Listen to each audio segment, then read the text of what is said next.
Hola, ¿qué tal, radioescuchas y televidentes que nos sintonizan cada martes en su programa favorito? Soy Nancy Palacios y estamos de nuevo aquí en Radio TV Taína. Gracias por su preferencia y como siempre es un gusto saludarlos. El día de hoy tenemos temas de suma importancia. ¿Y qué creen? Hoy es nuestro programa número 25. Mandamos cordiales saludos a los seguidores del programa Radio TV Taína. Este día tenemos varios ponentes. Con nosotros Pedro Castillo. Él es exdirigente estudiantil de 1968 y de 1971 y expreso político. ¿Cuáles son los antecedentes del movimiento estudiantil de 1971? Buenas tardes. Precisamente para los mexicanos que luchamos por la democracia y por liberarnos del yugo del imperialismo, el 10 de junio es un momento histórico muy importante, ya que es la continuidad de un proceso de conquista de tanto de la soberanía como de el proceso democrático de México. Precisamente desde 1966 dimos la lucha por la democratización de la enseñanza, que el desarrollo científico-técnico que hasta la fecha nos ha sido impedido por una serie de acuerdos del imperialismo con los gobiernos de México que impiden el desarrollo de la investigación científico-técnica aquí en México. Y esa lucha del 66, que ahí participé también, nos llevó a crear una organización que fue la más grande de estudiantes que se ha dado en la historia de México. Con esa organización nos dimos a la lucha también por la cuestión democrática, y en el 68, 2 años después, encabezamos el movimiento pro libertades democráticas para recuperar precisamente la soberanía de las bases que ha sido coartada por los diferentes gobiernos. En ese sentido, el Estado usa un instrumento que se llama corporativismo para impedir que los diferentes sectores se organicen con su propia soberanía, con sus propias formas de organización.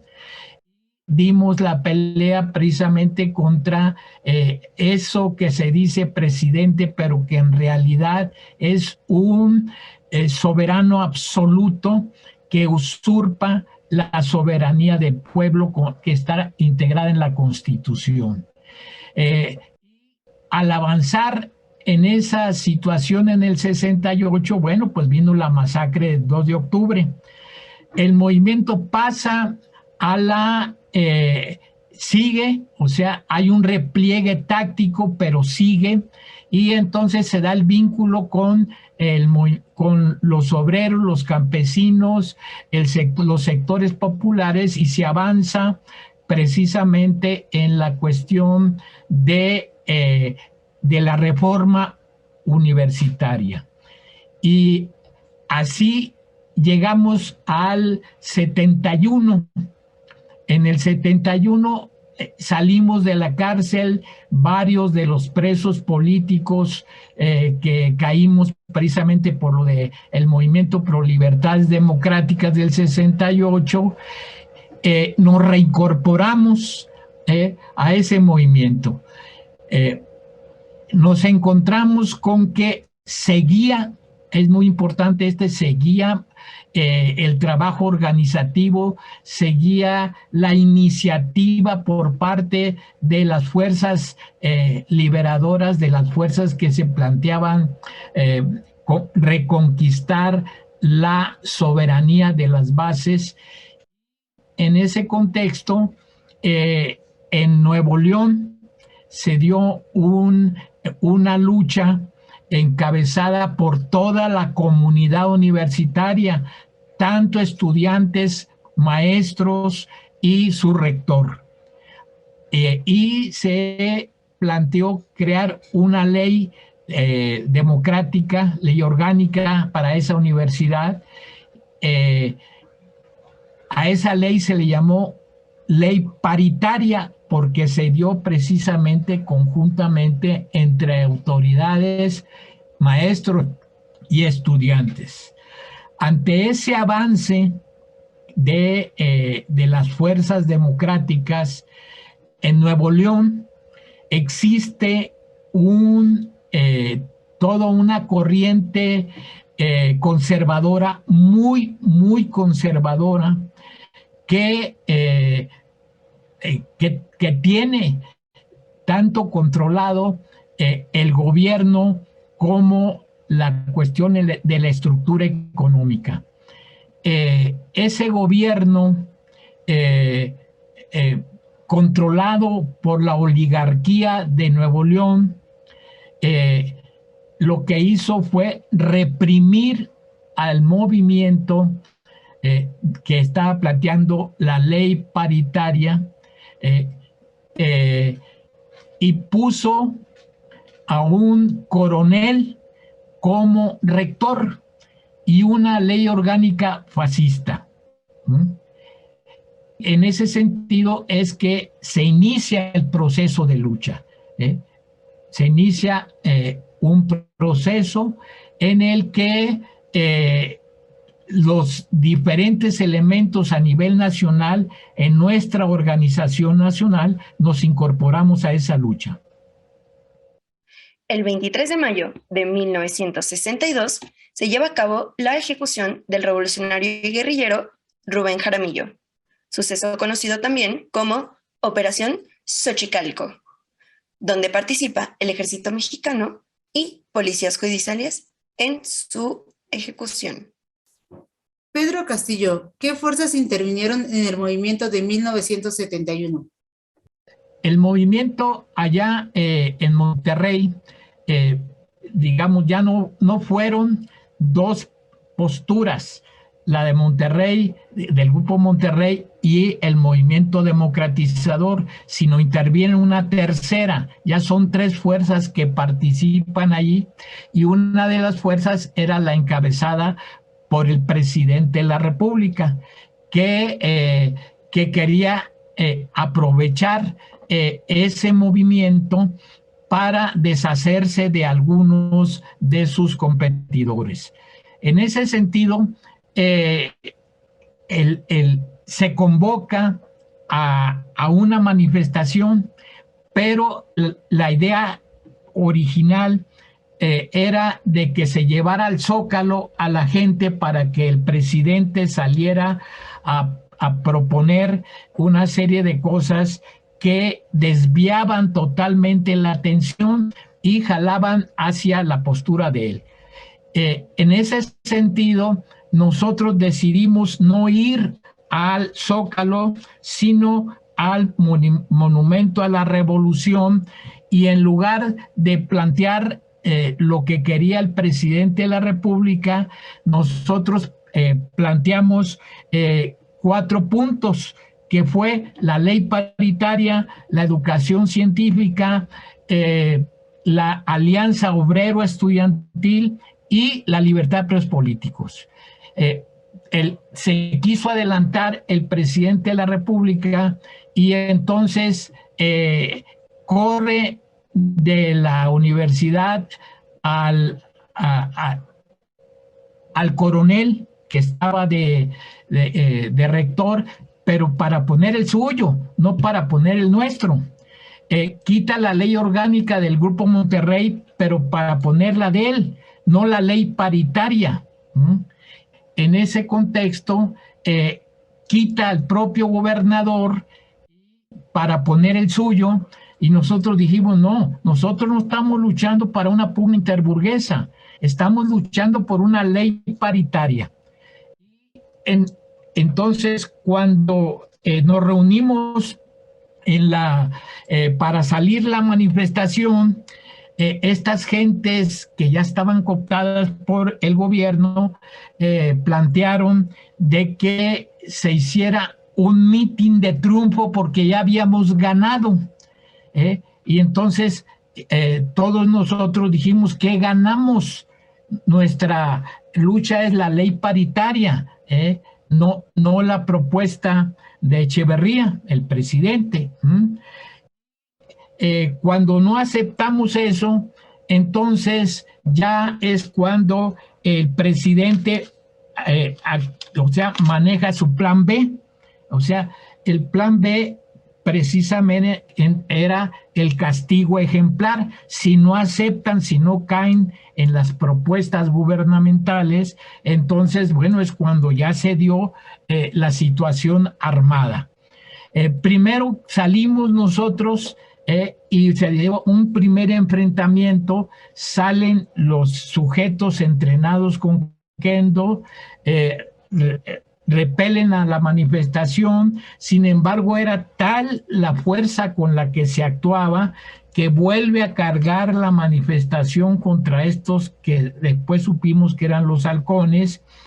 Nos vuelven a repeler, pero ya en un tercer empuje de la marcha, los derrotamos, o sea, con piedras, palos y lo que encontramos contra kendos y otro tipo de ese tipo de armas. Entonces, ellos se repelieron, había una valla de Fuerzas Armadas, les abrieron la valla para que entraran y luego ya salieron con armas de fuego y empezaron a disparar contra la marcha.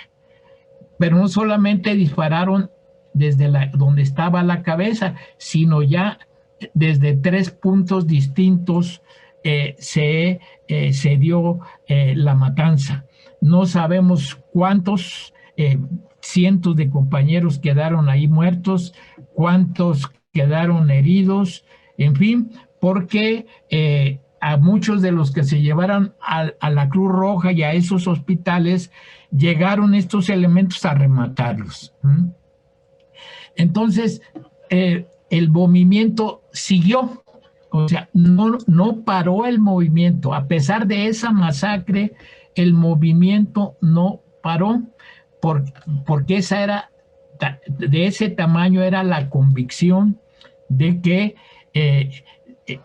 había que luchar por que este país saliera adelante.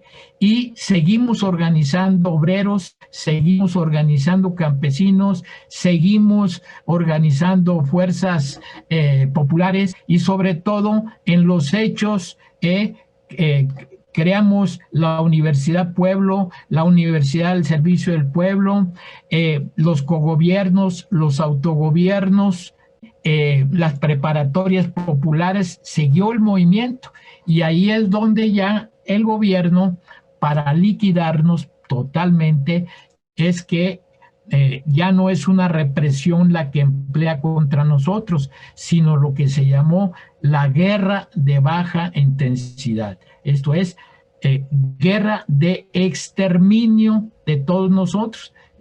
Yo volví a caer a la cárcel, hubo de manera selectiva miles de muertos de manera selectiva, y por otro lado la compra de conciencias de muchos de los que habían sido gente del lado del movimiento. Bueno, pues ahora se pasaron a formar parte de esas fuerzas antidemocráticas y hasta la fecha. Esa es la cuestión. Agradecemos a Pedro Castillo por su participación. Como lo hemos venido señalando, este programa número 25 es parte del aniversario de Radio TV Taína. Tratamos de hacer un resumen de grupos musicales y solistas, así como de nuestros seguidores en las redes sociales.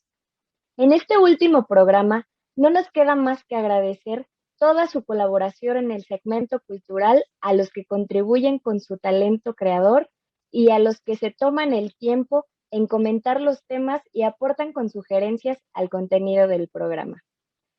El resumen de grupos y cantautores no es lo suficiente para agradecer el préstamo de su trabajo musical y de imagen. De lo que estamos seguros es del compromiso que tienen todos los grupos aquí presentados. Mantienen una postura crítica de su entorno o reconocen la importancia del rescate de raíces que fortalecen la identidad de un pueblo. Generan resistencia ante los embates por desaparecer su cultura y vínculos sociales de nuestros grupos originarios. Vamos a tener el honor de hacer un pequeño resumen de los grupos y solistas que nos acompañaron en el segmento cultural a lo largo de los 24 programas realizados por Radio TV Taína. Grupo Toque Bulanga. Fernando Campos, mejor conocido como El Pata, con música de fusión antillana. Porque tú sabes, me estás matando, estás acabando, no sé qué hacer. Mujer que miras con esas ganas que tú de encontrarte. Mira cómo va, ve su caminar, es otra más. Grupo Son de Caney, con el buen amigo Bar. Música de son cubano. Que yo no quiero sufrir, contigo me voy mulata, y aunque me cueste morir, y aunque me cueste morir. La Milpa de México, con Rafael Ángel Ortiz.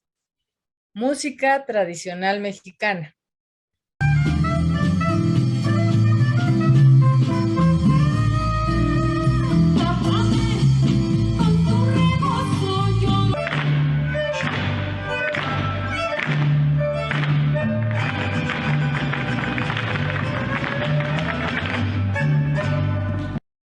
Los folcloristas, en representación, Sergio Ordóñez y su música de Latinoamérica. Pompón ha tomado Elena, Elena toma pompón, pon toma pompón Elena. Elena toma bombón, bombón ha tomado Elena, Elena toma bombón. Soprano, Edith Ortiz, música en lenguas indígenas.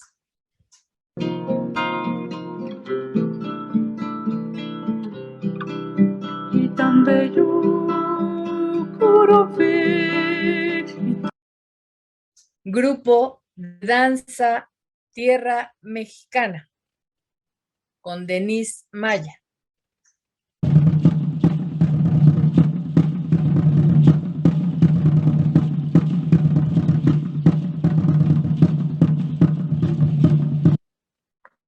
Cantautor Junior Basil, de Haití. Ok, monsieur. Notre question, monde qui représente le peuple là. Monsieur Président.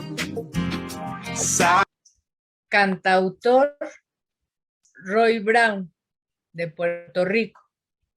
Un Puerto Rico del sueño, y yo soy puertorriqueño sin nada, pero sin quebranto. A cantar recuerdos, a soñar despierto. Doctor Drum, José Ortiz, de Puerto Rico. Que me dé sombra, estoy buscando un árbol que me dé sombra. Ay, porque que tengo calor a mí me da. Estoy buscando un árbol que me dé sombra. Grupo La Calenda y su música de Oaxaca. Cuchitán y Huehuetán andan peleando terrenos, Cuchitán y Huehuetán andan peleando terrenos, Cuchitán y se gana. Grupo Ticón, taller de investigación e interpretación y composición de música mexicana.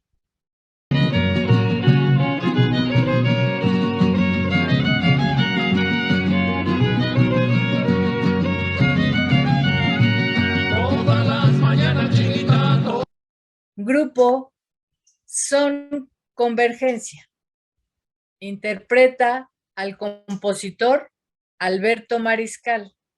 Moviéndose bien chidito por este barrio cabrón y frágil que es Tepito. Los niños pobres, mira, de Panamá, siguen siendo pobres, tú no hiciste nada. Grupo Mapellé, representado por Tony Mapellé de Puerto Rico.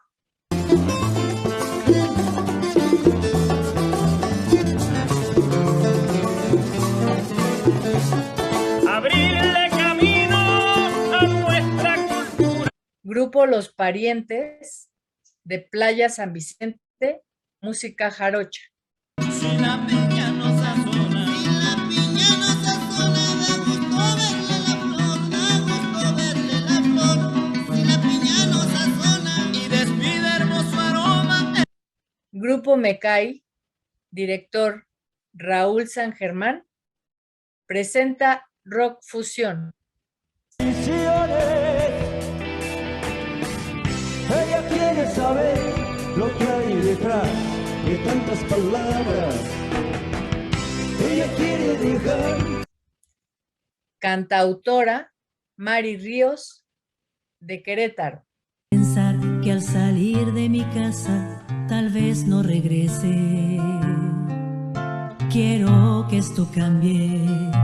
Es mucho más, es tiempo de cambiar ya nuestras vidas. Luchemos hombro a hombro y al final. Grupo Gunjo, director Job Hernández, fusión, música mexicana y rock.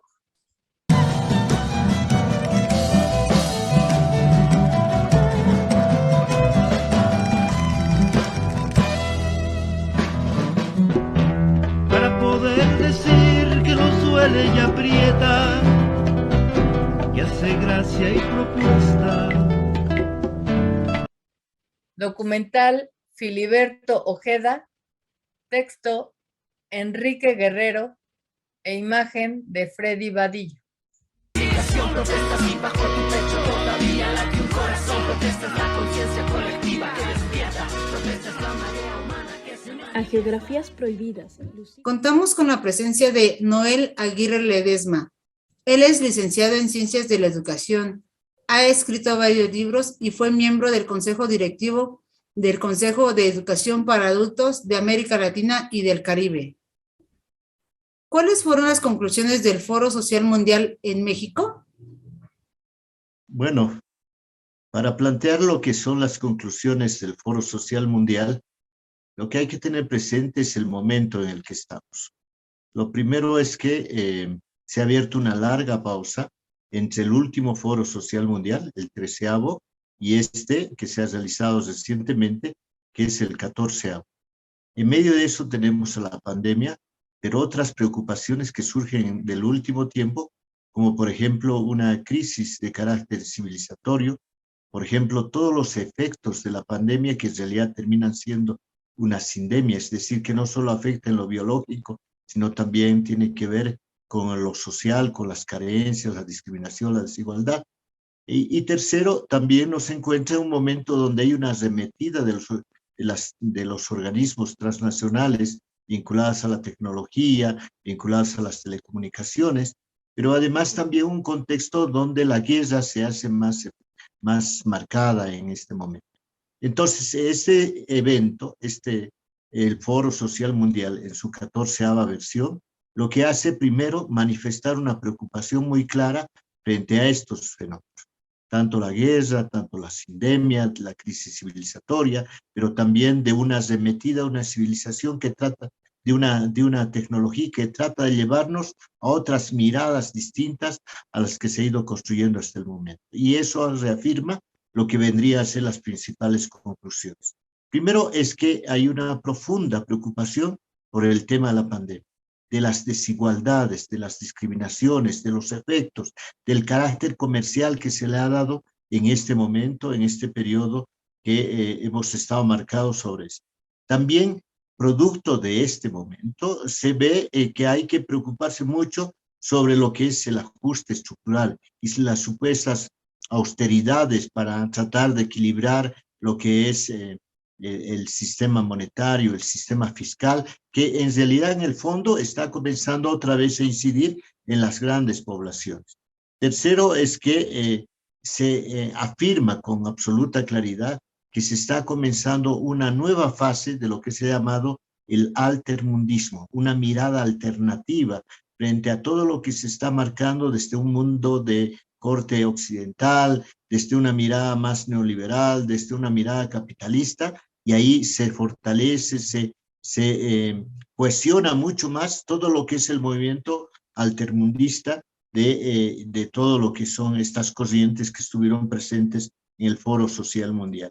También se afirma y se concluye que la resistencia, lo alternativo, son temas fundamentales y hay que seguir construyendo para mostrar que se puede, lo que es un lema central del Foro Social Mundial, se puede construir otro mundo posible. Entonces, ese es otro de los elementos fundamentales. Otro elemento que también es parte de las conclusiones es la preocupación por lo que es el estallido de la guerra de Ucrania.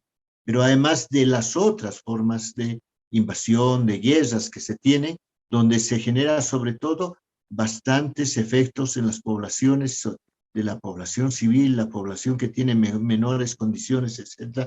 Y viene a ser un tema fundamental. A eso yo creo que también podemos añadirle algunas de las conclusiones de lo que ha sido uno de los ejes fundamentales, que es el tema educativo.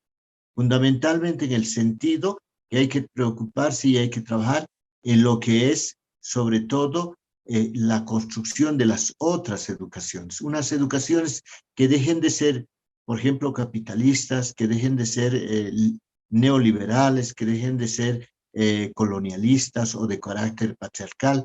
Entonces ahí se ha comenzado a perfilar una serie de otros elementos.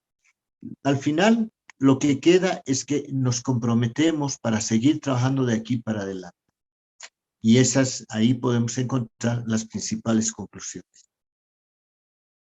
El 5 de junio de 1878, en el municipio de San Juan del Lago, nace uno de los principales líderes de la Revolución Mexicana, Doroteo Arango Arámbula, mejor conocido como Pancho Villa, coincidiendo en 1974 con el Día Mundial del Medio Ambiente.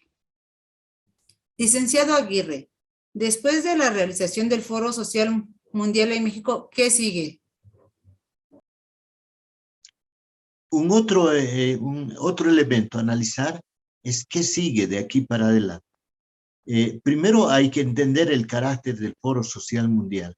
El Foro Social Mundial es una iniciativa absolutamente abierta a los movimientos sociales, a las organizaciones sociales, a organizaciones de voluntarios, de personas y organizaciones antisistémicas, de redes, de organizaciones de base, etcétera, de quienes tienen una visión alternativa de lo que es el mundo. Y ahí también es la forma de construir estas formas alternativas, estas miradas alternativas respecto a todo lo que es el mundo. Y entonces, a partir de eso, lo que continúa desde lo que han sido las conclusiones del Foro Social Mundial, un trabajo, diríamos, desde las organizaciones más de base, de unir esfuerzos, de juntar iniciativas, de conectarse a través de redes, de plantear las resistencias en los distintos países, en los distintos lugares donde trabajan las organizaciones sociales, en plantear alternativas, en crear experiencias que demuestren, por ejemplo, que se puede hacer otro tipo de economía, que se puede mirar la salud de manera mucho más integral, más holística, que la educación puede dejar de ser esos modelos tradicionales que han tenido, que, por ejemplo, que el tema de la paz se tiene que construir en la base de la igualdad, que tiene que dejarse de ser cada vez, que tenemos que reducir el patriarcado, que tenemos que reducir el machismo, el capitalismo, etc. Entonces, es todo un periodo que se abre para volverse a reagrupar para volverse a conectar, para volver a construir experiencias que nos vaya sirviendo para mostrarle al mundo que hay otras alternativas, que hay otras salidas en las que podemos seguir trabajando. Este es uno de los rasgos fundamentales y de hecho ya en varios de los ejes temáticos que tiene el Foro Social Mundial, y yo les puedo comentar de manera específica de lo que pasa en educación, hemos creado grupos de trabajo a nivel mundial, pero también eso va a derivar a nivel regional, por ejemplo, latinoamericano, para que se pueda seguir compartiendo iniciativas, debates, propuestas, y podamos presentarle tanto al mundo como a los países estas alternativas de lo que se construye. Entonces hay una larga discusión, hay una larga construcción de nuevas experiencias que nos queda de aquí para adelante. Agradecemos al licenciado Noel Aguirre Ledesma por su participación. En el segmento cultural nos acompaña David Cupeles. Él es profesor y doctor con el tema Influencias del arte mexicano en el de Puerto Rico, de 1950 a 1970.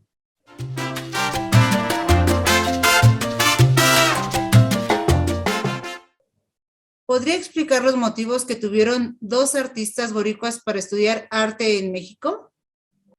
Soy el profesor Dr. Juan David Cupeles de Puerto Rico. Voy a hablar sobre las influencias del arte mexicano en el de Puerto Rico, boriquén. Quiero darle las gracias a los organizadores, como a Nancy, que ha sido una de las personas que más ha estado organizando y presentando este trabajo. También al compañero boricua que se encuentra por allá, Ramón O'Neill. La Segunda Guerra Mundial, 1939 a 1945, fue una lucha ideológica entre los países de Europa por el fascismo alemán y terminó integrándose los Estados Unidos de América, al ser atacados en la base de Pearl Harbor por la aviación de Japón en diciembre de 1941. Puerto Rico, al ser un territorio de los Estados Unidos, sus habitantes jóvenes boricuas se ven obligados a participar en estas guerras fratricidas desde 1917. Ese fue el caso de los artistas Rafael Tupiño y Antonio Maldonado de 1943 al 45, que estuvieron participando en esta guerra. Ellos debieron ingresar como soldados rasos y dejar en descanso el lápiz y el pincel de pintar cuadros. Al terminarse la guerra en 1945, regresaron a la isla de Puerto Rico y pensar qué harían de allí en adelante. Fue entonces que decidieron irse a estudiar pintura, arte a la Academia San Carlos y ver qué podían aprender en esa academia con sus maestros. Los boricuas, al llegar a la Academia San Carlos, se encontraron con una variedad de estudiantes veteranos de la guerra de Estados Unidos, y la academia los había acogido como estudiantes especiales, y así también fueron recibidos los puertorriqueños. Poco a poco fueron conociendo los variados cursos: dibujo de anatomía humana, grabados en diferentes técnicas, pinturas de caballete y pintura mural, entre otros medios. Muchos de los cursos eran ofrecidos por los mejores artistas de esa época, como Chávez Morado, Alfredo Salce y Leopoldo Méndez, que habían sido fundadores del Taller de la Gráfica Popular Mexicana, famosa por aglutinar a los artistas y desarrollar exposiciones en las mejores salas de la capital. Y desde allí se establecieron con Salce y otros una relación no solamente de estudiante maestro, sino artista maestro, y por siempre. Allí en la academia conocieron a otros artistas, pero también conocieron a Alberto Beltrán, que se estaba desarrollando como estudiante, y con el tiempo se desarrolló una gran amistad y se convirtió en un gran grabador. Fue para los años de 1997 que el Instituto de Cultura Puertorriqueña invitó a Alberto Beltrán a que fuera también juez en una de las bienales que estaba organizando el Instituto de Cultura. También los puertorriqueños tuvieron la oportunidad de asistir a conferencias ofrecidas por los grandes pintores como David Alfaro Siqueiros en el Salón de Conferencias de la Academia San Carlos. Y también fueron a una conferencia de Diego Rivera. Lo que estamos viendo es que estos puertorriqueños tuvieron una gran oportunidad de conocer otros compañeros artistas, otros maestros, y se regresaron a Puerto Rico con un gran bagaje artístico y pudieron entonces ingresar a una serie de instituciones que se estaban formando en 1950, y de allí en adelante estos puertorriqueños ingresaron para diseñar obras en la División de Educación de la Comunidad, que era una institución que estaba prácticamente ayudando a los campesinos a ser unos grandes agricultores. Doctor Cupeles, ¿en qué instituciones de arte gráfica trabajaron Rafael Tufiño y Antonio Maldonado al regresar a Puerto Rico? Ahora quiero hablarles de cómo Rafael Tufiño y Antonio Maldonado se fueron integrando a todo el ambiente artístico que se iba desarrollando en Puerto Rico con la División de Educación de la Comunidad, que era una institución que había organizado el gobierno. Y luego, para 1957, también el gobierno fundó el Instituto de Cultura Puertorriqueña, y allí nombró a don Ricardo Alegría, que era un gran arqueólogo, y entonces, pero creía en el desarrollo del arte puertorriqueño, y ellos, estos artistas puertorriqueños, pudieron integrarse y trabajar junto con Lorenzo Mar, que había llegado de Nueva York muy bien preparado, y de allí en adelante acogieron el cartel serigráfico como medio de propaganda, publicidad, para llegar no solamente a los campesinos, sino también llegarse a toda una serie de intelectualidad, de estudiantes artistas que estaban desarrollándose en diferentes instituciones privadas como del gobierno, y de allí se desarrolló exactamente un arte puertorriqueño, porque en ese momento don Pedro Albizu Campo estaba prácticamente desarrollando una, digamos que un mensaje para defender a Puerto Rico como nación y desligarse de los Estados Unidos.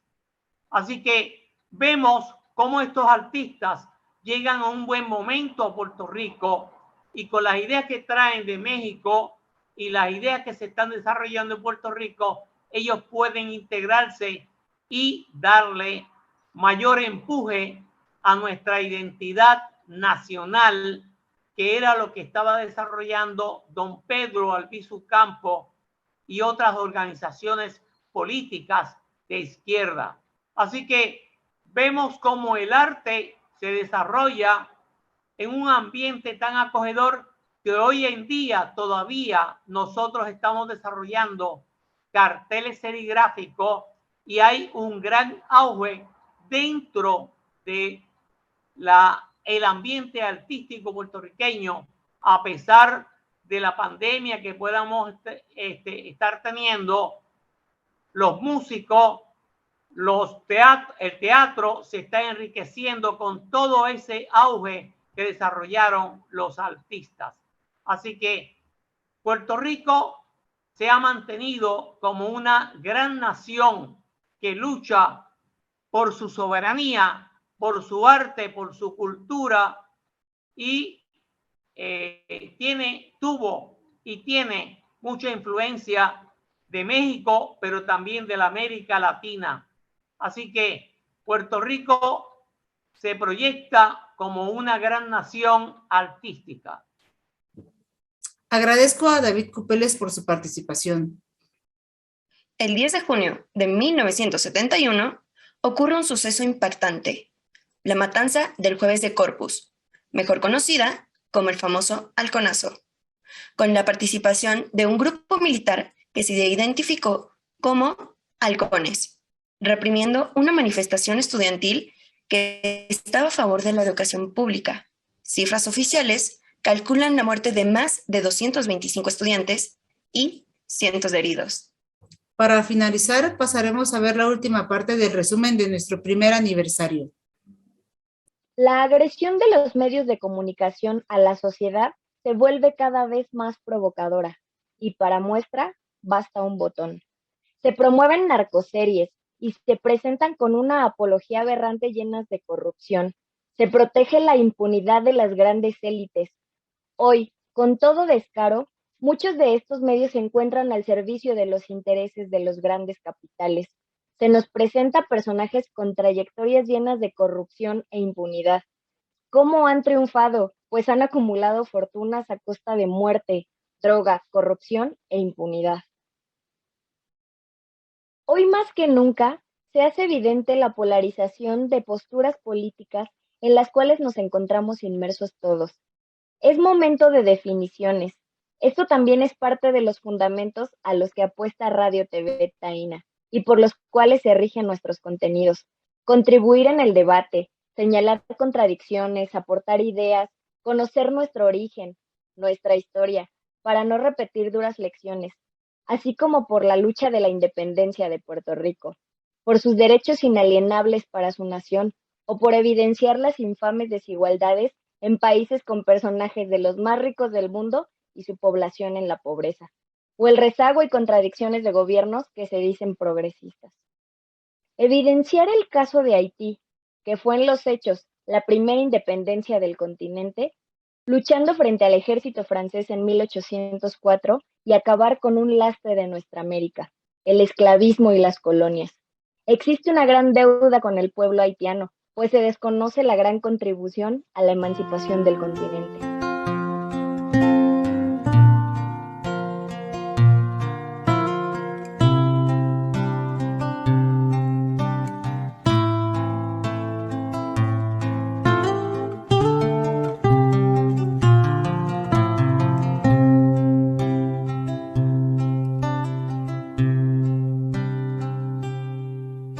No quiero dejar de creer en la gente, no quiero que el miedo se adueñe de mí, no quiero pensar que al salir de mi casa tal vez no regrese. Quiero que esto cambie, es mucho pedir.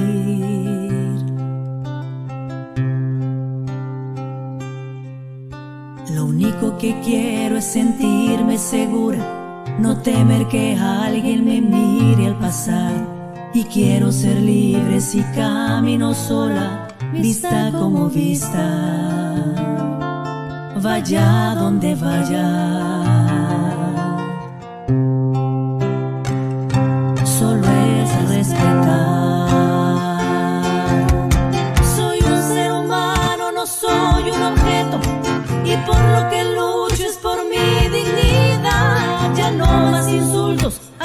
aplauso ni golpes, nos cansamos todas ya de soportar, y esto tiene que cambiar.